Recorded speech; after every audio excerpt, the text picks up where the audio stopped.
it like that. Break it down. Ooh, when I look in the mirror. All right. Well, we are in a new series. It's just called Ships. And we're going to be doing a relationship series. It's going to be 3 weeks long. Now, I know what happens when we do these. You have some people that are like, I don't want to talk about relationships. Girls are gross.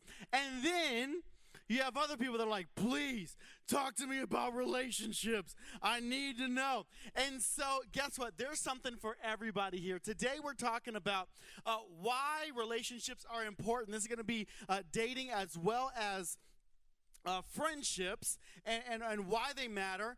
And then not next week because we're bowling. Hey. The week after that, we're going to be doing a live Q&A with L&J. You're going to send in your questions. We're going to answer your questions. It's going to be awesome. Then the week after that, Pastor Leanna is going to talk to you about friendships and having drama-free friendships and all that kind of stuff. So it's going to be a good time. This isn't just about dating. This is about how to have healthy relationships in general. Because at 418 at Horizon, we don't think, number one, we're not going to be sitting here and be like, you're not supposed to date. If you've been if you've grown up in the Christian world for a long time, people are like, you shouldn't date. You should only court, okay? And basically what they mean is you only date the person you're going to marry, and so you're courting them. But I'm like, but how do you know you're going to marry them? Unless we're going to I plan on betrothing my daughters to whoever I plan on them marrying. They don't have a choice. I'm just kidding. That's only half true. But we're jumping into this. Our goal isn't for you to not date. Our goal isn't for you to not have friends. Our goal is for you to do it wisely. Our goal is for you to, when you make a choice, when you decide you're going to date and your parents say it's okay for you to date, you say, I'm at a good age, I am responsible, I'm close enough with God, I'm ready to take that next step. And if you're not ready, you are wise enough to say, just because my friends are doesn't mean I have to. If I'm not ready, that's not what I'm going to do right now. I want you to be able to have friendships that are fun and drama-free, and you're able to build each other up. We want you to have great relationships. So this is why we do this every year. We have this series because I want you to repeat after me. Say, relationships determine reality. Let's say it again. Relationships determine reality. This means that whoever you are, you want to get your water? You know, I'm going to get that for you. I'm going to show you, this is serving 101 right here. Thank you. Whoever you're closest to, you are going to begin to share their viewpoints on life, on God, on philosophy, how things are supposed to, whoever you're closest to. All right? Not everybody. Not random Joe Schmo you talk to every once in a while in math class. That's not what I'm talking about. I'm talking about your closest friends who you spend the most time with is who you will become like. So relationships determine what? Reality. Let's look at these verses. I want to prove to you that I'm not just lying. Proverbs chapter 13, verse 20. Walk with the wise and become wise. Associate with fools and get into trouble. You will become like who you hang around. If you want to get better, if you want to get better grades, you should hang around people that actually care about how they do in school. If you want to stop getting in trouble, you should hang around people that don't do stupid stuff. If you want to get closer to God, you should hang around people that want to get closer to God. Whatever it is that you want to do, you need to surround yourself with those people. On the 418 app, I do an interview with Becky Johnson. She was the youth pastor at Jesus Culture. And I asked her, I said, how can a teenager find their purpose, what God is calling them to do? And she said, you find it by the people that you're around. When you're around people, people will see you and call out your purpose. They will show you your purpose because the people you're around. And so it matters. If you want to know what God wants you to do, it matters the people that you hang around. Let's look at 1 Corinthians 15:33. Don't be fooled by those who say such things, for bad company corrupts good character. Bad company corrupts good character. I would say I have seen so many teenagers that were just on fire for God. They'd be up front worshiping. They were on student leadership. And we were like, man, they are doing great. And do you know what? All of a sudden, we were like, man, how come they don't come to 418 so much anymore? And then, oh, well, I can't make it because of this, and I can't make it because of that. All right. And then all of a sudden, they stop coming to church. All of a sudden, they're not at 418 anymore. What is going on? Suddenly, I see them posting stuff they never used to post before, and I'm like, what is going on? Come to find out, they got a brand new friend group that doesn't follow Jesus, doesn't love Jesus, and they have shifted the way that they view. Or they started dating somebody who didn't follow Jesus, doesn't love Jesus. And you know the tricky thing about it is when you tell them you follow Jesus and you love to go to church, and they go, oh, I'm cool with that. And you're like, well, they're fine with it, so it must be fine if I date them, if they're okay with me going to church. But then you know what happens? They don't want to come with you, but you want to be with them, and so you have a choice to make. Am I going to hang out with them, or am I going to go to church? Well, I'll go to church next week. I'll do it next time. I'll do it. And then all of a sudden, it gets less and less and less, and then your views begin to change. Why? Because who you are around will shape your vision, and your relationships determine your destiny. Let me tell you a story about little Pastor Josh. He was in 6th grade. When I was in 6th grade, I lived in Germany. And I used to ride the bus to school. Now, anybody here ride the bus to school? Excuse me. Okay, one person. Awesome. I'm happy for you. Here's the deal. When I rode the bus to school, all the bad kids sat where? In the back. All the bad kids sat in the back, except for me. I was not a bad kid, but I sat in the back with the bad kids. Not sure how it happened, but there I was. And I would just be there mesmerized by all the things that they were doing that I would never do. And I'm just like, oh my God, what are they talking about? What are they, I don't know why I stayed there, but I did. Well, one day, I get on the bus. It was snowing outside. I left my backpack at the bus stop. We start driving down the street. I say, Mr. Bus Driver, he's German, can you stop the bus? I want to run back and get my backpack. He goes, 9. Okay, that means no in German. Yes. You think I'm lying to you? Now, I go to the back of the bus. I am mad. So mad. I go to the back of the bus where the bad kids are. And this bad kid named Terry holds up a snowball and he says, you want to throw this at him? I'm like, yeah. So I grab this snowball. I wind up. I get about right here, and my mind that remembers I get whoopings says, don't throw that at the bus driver. But I'm in mid-throw. So I throw it at the back of the seat. But to my absolute horror, it begins to bounce over the tops. Boom, boom, boom. Like a rock on the water, just skipping over the seats and splatters on the windshield. The bus driver slams on his brakes. He's yelling. He's walking back to us. He's cussing us out in German. I don't know what he was saying, and if I did, I wouldn't teach it to you. He's yelling. And I'm like, oh, no. Okay, guys, I don't get in trouble, all right? I'm a good kid. The principal probably doesn't even know my name. Teachers barely know my name. I don't get in trouble.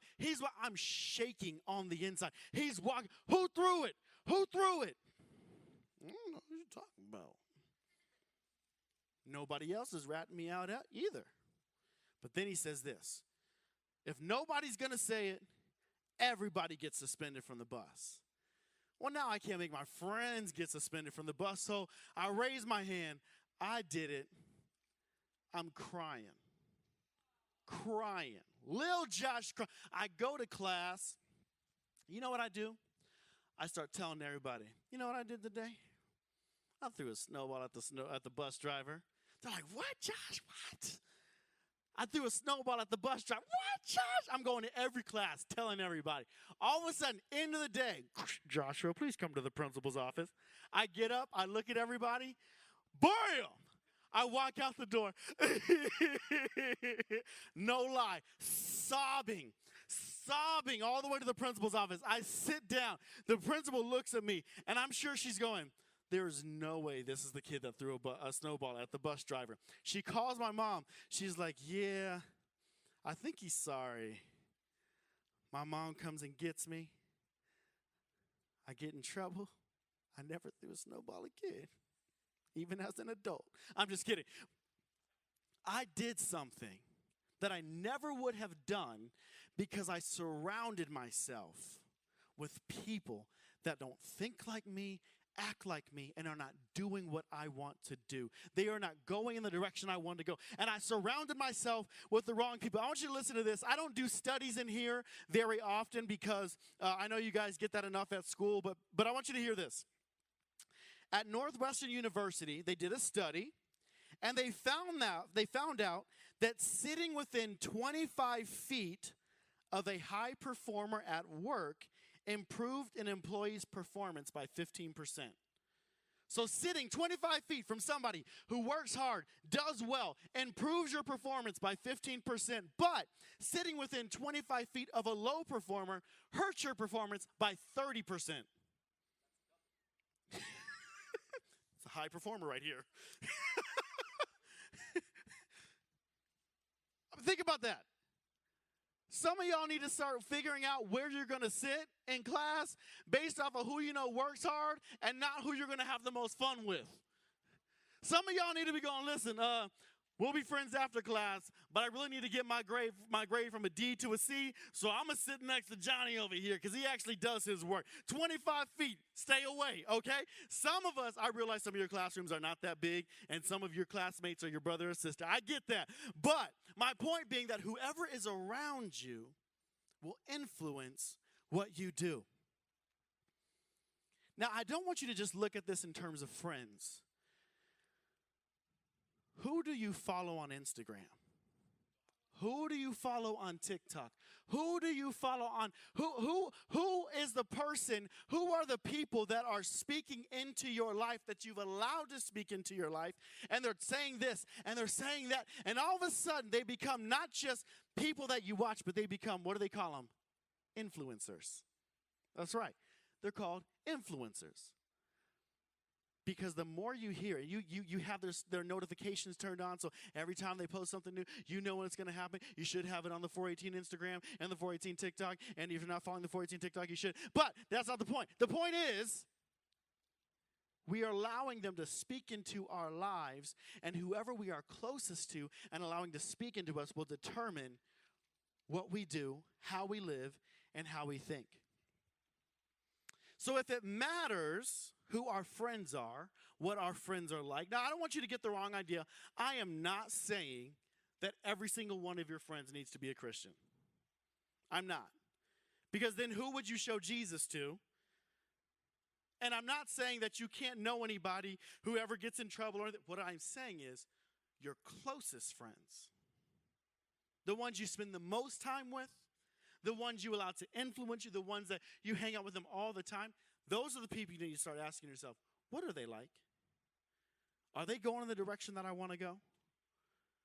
And so what I want to do for the next few minutes before you go to your groups is I want to talk to you about the qualities of a friend that you were looking for, which also would be a good quality of a boyfriend or a girlfriend. Now, here's the deal. I'm going to tell you what you should be looking for, but the flip side of that is this should be who you are. If you want a friend who's like this, then you need to be a friend who's like this. If you want a boyfriend or a girlfriend who's like this, you need to be a person who's like this so you can be a boyfriend or a girlfriend who's like this. Does that make sense? Let's talk about it. Let's talk about the first thing. Here's the first thing. I need two people. Oh, no, this is going to be, let's see.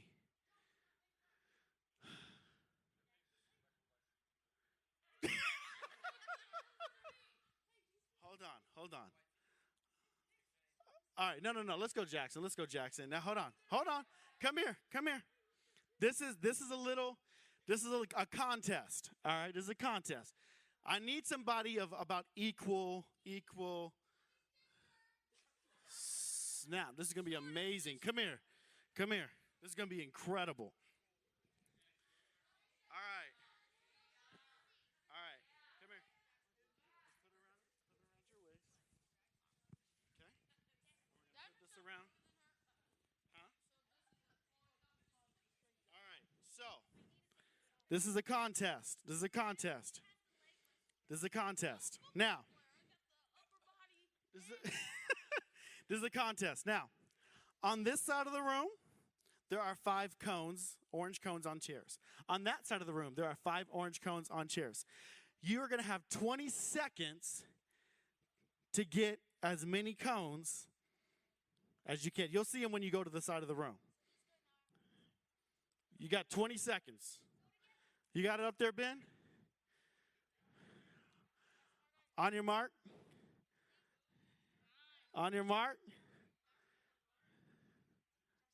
Is that what you're going to do?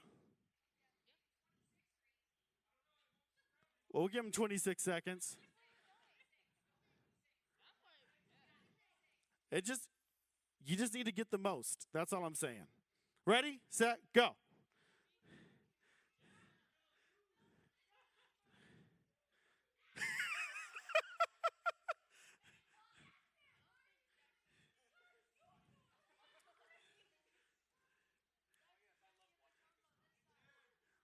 Nine, 8, 7, 6, 5, 4, 3, 2, 1. Okay,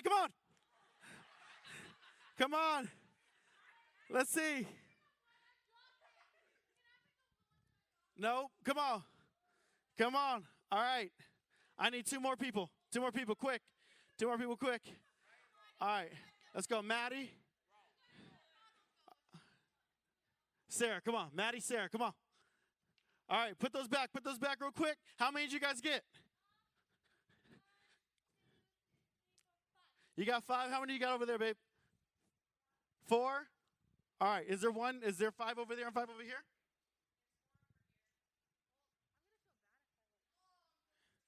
There should be 5 on both sides. All right, ready? On your mark, set, go. Go.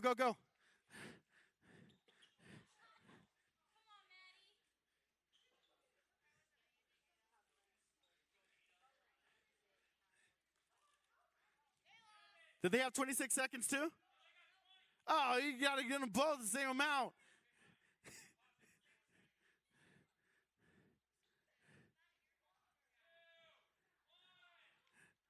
Oh, what was happening here? You were going that way. She was going this way. All right, bring those back up here. All right. Here's my whole point. Amos chapter 3, verse 3. Put it up there. Watch this. Can 2 people walk together unless they agree on a direction? No, they can't. Now, there was a moment when they were all flowing, right? Ada and Jackson, they were going. Now, he may have been lagging, but he was going. They were flowing the same direction, but then all of a sudden, he started going a different way than she was going. And they got 9 out of the 10. And then there was a moment when they were going together and they were flowing, and all of a sudden they went in a different direction, and then they didn't get as many as they could. There's something about going in the same direction. If you are going to have close friends, you need to make sure. If you are going to date someone, you need to make sure they're going in the same direction that you're going. You will accomplish more. You will do more. You will go higher, farther. You will get closer to God if the people you surround yourself with are going in the same direction that you are going spiritually. Listen, you don't need anybody who's just like, well, I'm okay with you following Jesus. That's okay.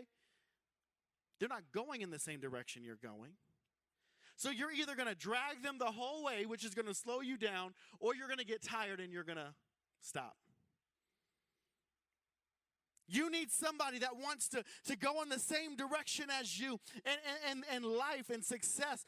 And I'm not saying that everybody has the same job and same career and same amount of money. What I'm saying is if you hang around people that are lazy and don't care, you are going to end up being lazy and not caring. If you hang around people that are motivated, that are looking to actually make something of themselves, then that is the way that you are going to go, because what you surround yourself with is what you will become.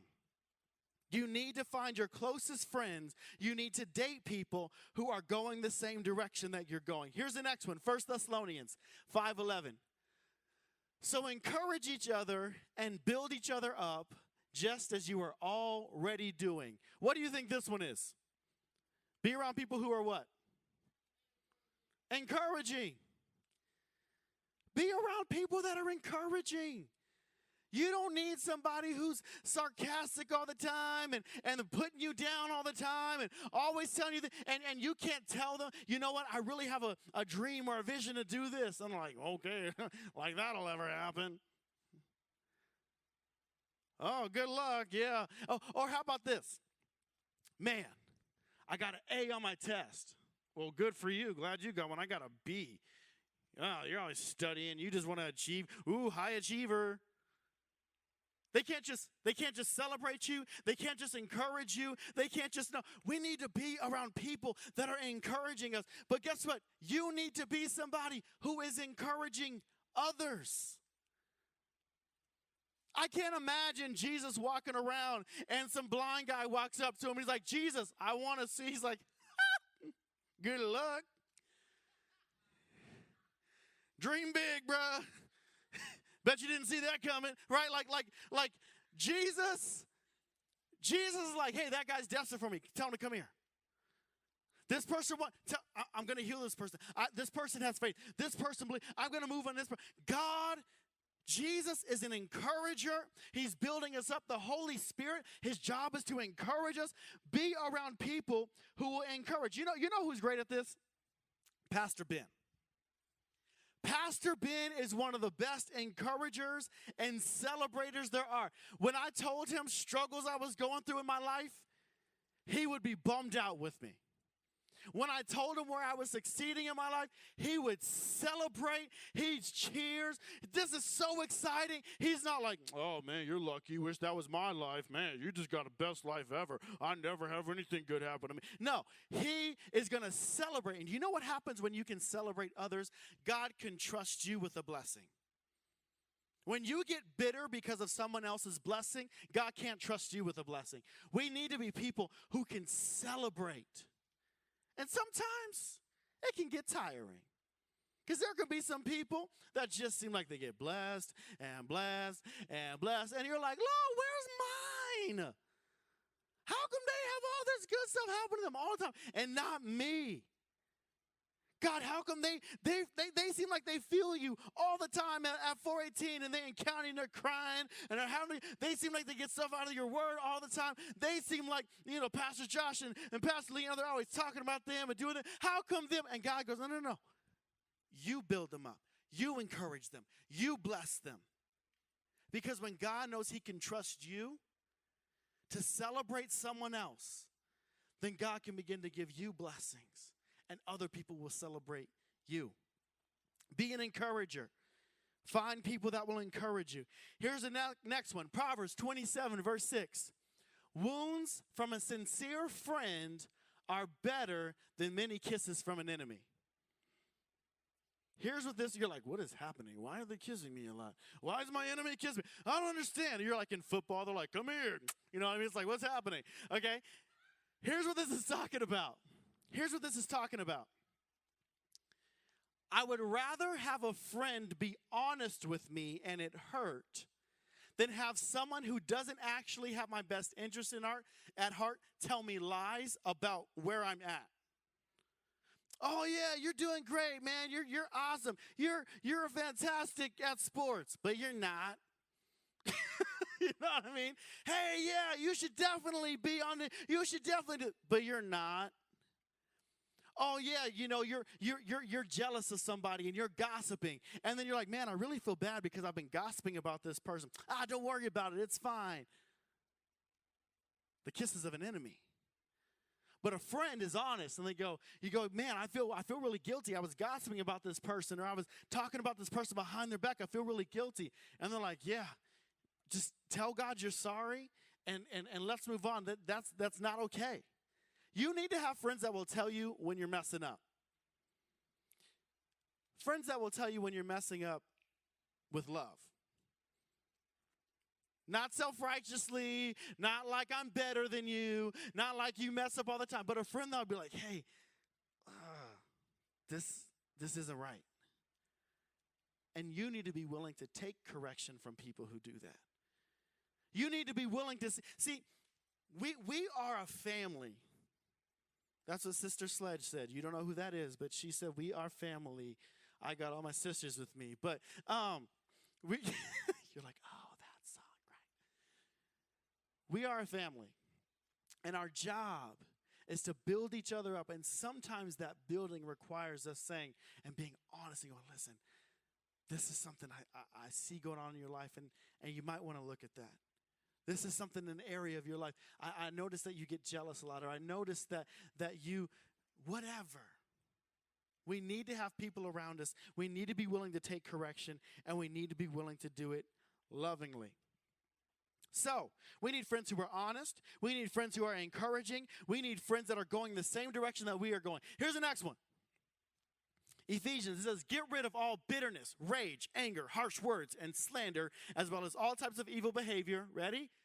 Instead, be kind to each other, tenderhearted, forgiving one another, just as God through Christ has forgiven you. The one I want to focus on here is forgiving. We need friends who will forgive, and we need to be friends that will forgive. We need friends that forgive because we're going to mess up. We need to be friends that forgive because they're going to mess up. And we need to do it not just because, all right, well, fine, we can be friends again. But it says what? You do it because God forgave you. Our need to forgive isn't based off of, well, if you forgive people, you ever hear people, it's like if you don't forgive, then it's like putting yourself in prison, or it's like drinking poison and expecting the other person to die. It is. But the real reason we forgive is because God forgave us. I don't have the right to not forgive someone when God forgave me of everything. I don't have the right.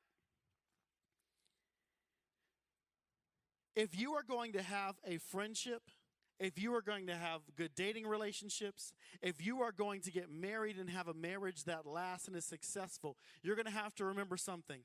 I want to have relationship more than I want to be right. Okay? I want to have relationship more than I want to be right. How many of you have ever gotten into an argument with a friend, family member, whoever, and the reason you guys got mad is because neither one of you would just back down? You're like, no, I will prove myself right. And if you don't get it, you're an idiot. Like, it's like, and there's this thing, it's like, I just can't, I need to be right. But guess what? Once you're right, let's just say that they're like, okay, you're right. The relationship's broken now. You may have won, but there's no more relationship. Being in a dating relationship, marriage relationship, or a friendship is about serving each other, and it's about giving up your right to be right. We as people who follow Jesus, we don't really have any rights.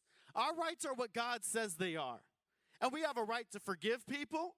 We have a right to love people. We have a right to encourage and bless and care. But we don't have a right to be right. And if you want to have strong relationships, strong friendships, where you're not constantly arguing, then you need to be willing to forgive and willing to give up your rights. I want you to remember that forgiveness is not saying that something that happened to you is okay. I've had people that, so many of us, so many leaders, we'll pray for somebody who's gone through something and somebody has hurt them. And it was a real hurt. They really messed them up. And we'll say, I'm sorry that happened to you. And they'll say, it's okay. Because they're trying not to feel it. They're trying to disconnect from it. It's okay, but it's not okay. Because if it was okay, you wouldn't be crying right now. Forgiving isn't saying what they did is okay. Forgiving is releasing them from punishment. From I'm going to punish them. Whether it's when they text me, I'm just going to leave them on red.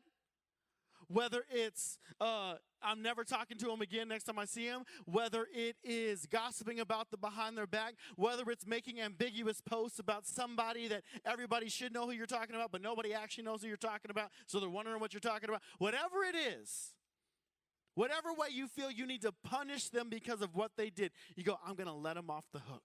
Why? Because God let me off the hook. He forgave me. He's not punishing me. And so I'm not going to punish them. We need to be forgiving. And we need friends who forgive. Here's the last one. Romans 12:10. It says, love each other with genuine affection and take delight in honoring each other. We need to be friends. We need to have relationships where we honor each other. Being a friend and having friends, that means you respect them. You respect their feelings even if you disagree. Let's see this. How many of you are like deep feelers? Like when something happens, you feel it super deep. Okay? How many of you are like, it takes a lot for your emotions to get engaged and you're pretty cool? Okay. For some reason, those two types of people like to be friends, date, and get married. Don't know why, but those two types of people, they will become best friends. Those types of people will end up dating each other. Those types of people end up getting married. And all of a sudden, they're like, why are you crying? Why are you freaking out about this? And then they're like, are you a robot? Do you have no feelings or emotions? How are you not freaking out about this? Oh, you think you're better than I am because you're not freaking out about this. Well, I'm about to freak out about you not freaking out about this, right? Like this is whole. But we learn to respect how different people process things. And just because they do it differently doesn't mean it's wrong. You respect their feelings. You respect their privacy. You don't spread their gossip and tell their stories. They had a moment with you where you talked about something and they told you something. And then you go, oh, did you know that so-and-so? And they did. No. Respect their privacy. You respect their opinions. They don't have to agree with you. This is the problem with the world today. We think that if someone disagrees, we have to be enemies. As opposed to, we can have different opinions and we come together and go, how can these two things work together to make something great? You respect their opinions. You speak about them. You speak well about them to others. If we're going to have strong relationships, we need to have friends that are going in the same direction we are. We need to be encouraging, and they need to be encouraging. They need to be honest, and we need to be honest. They need to be forgiving. We need to be forgiving, and we need to honor them. And they need to be honoring also. So, go ahead and stand up. I want you guys to get to your groups. Here's my hope for you in this. And obviously, we don't like have music playing. It's like, okay, if you've been a sucky friend, I want you to okay, now, like if you've been a sucky friend, go tell your friend sorry and let's move forward. But I want you to go to your groups and I really want you to talk about these things because I really think Jesus said this, they will know you are my disciples by how you love each other. Think about that. The way that somebody who doesn't know Jesus will know that you follow Jesus is how you treat each other in this room, other Christians. And if we can't love each other well, there's no way we're going to love the world well. And so this is what we're going for, that we have great friendships, that you have great dating relationships, and eventually you'll have great marriages. God, I thank you so much for our teens. God, I think you want them to have amazing, amazing friendships and dating relationships, and you want them to be wise. So God, I ask that we would be people who are going, find people that are going in the same direction, that we would love well, that we would honor well, and we would be encouraging. God, bless us as we go into our groups. In Jesus' name, amen.